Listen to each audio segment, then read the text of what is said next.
I love the attention. Yeah, I think so. But you haven't been destroyed by it, so why do you think? 'Cause so Destroyed many people, by it, like.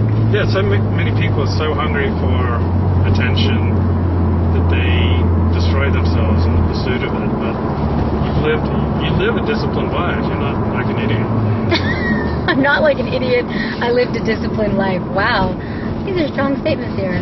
All right. You must have conversations with people that are idiots that don't live disciplined lives. Or I don't know. What's your definition of a disciplined life? Well, you always show up on time, which is such a beautiful trait, and most people do not have. And I would just expect that actresses in particular would not tend to be on time. And you're always polite, and you're responsible, and you just, I don't know your checking account, but you seem to pay your bills.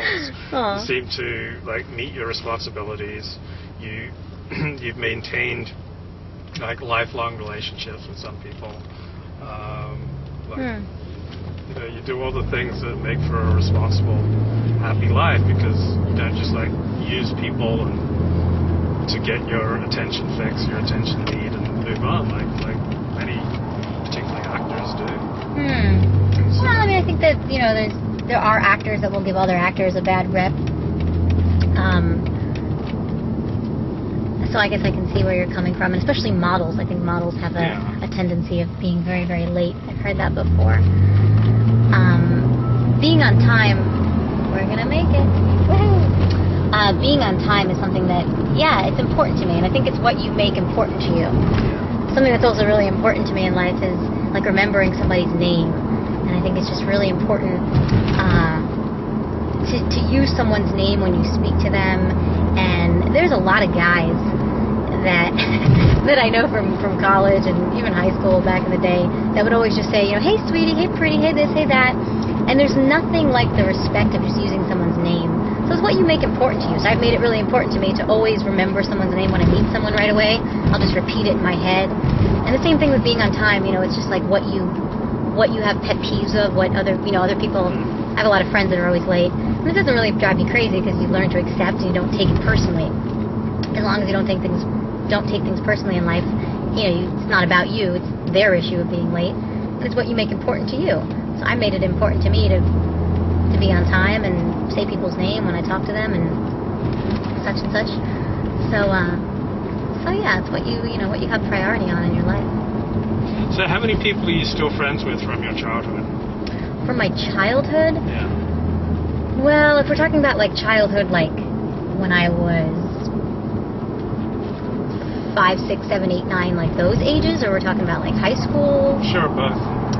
From my childhood, did I ever tell you about my good friend Jackie Cohen? I think so.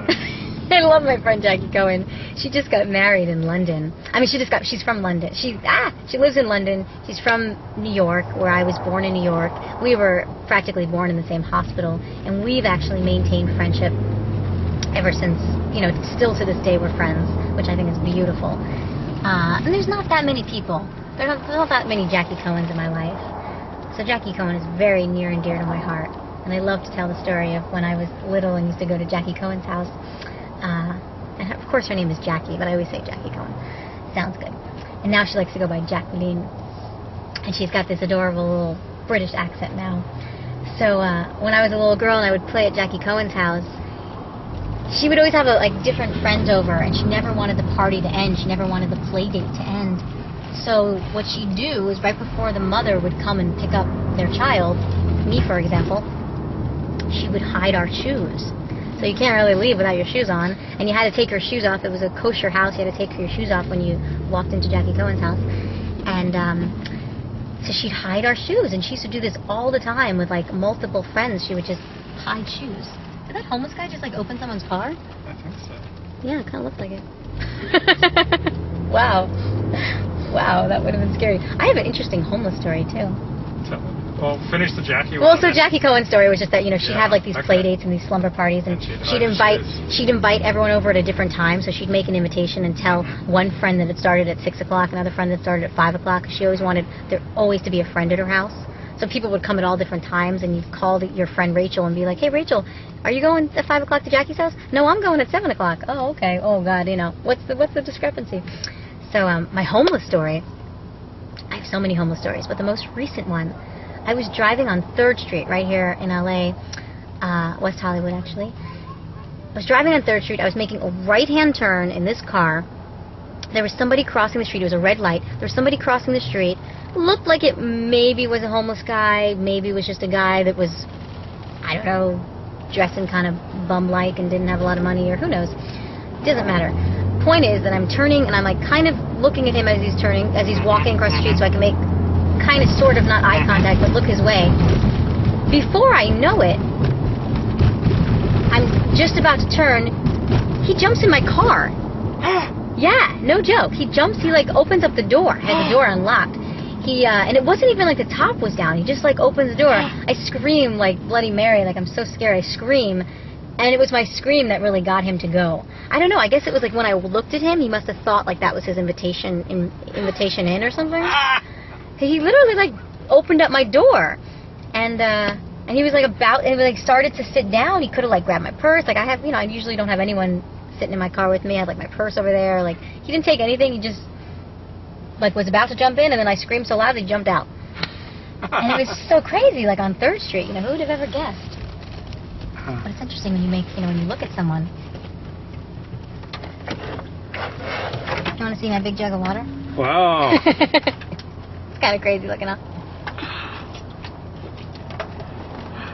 So what's a girl who's starring in Zane's Sex Chronicles doing going to church on a regular basis? What's up with that? Why not?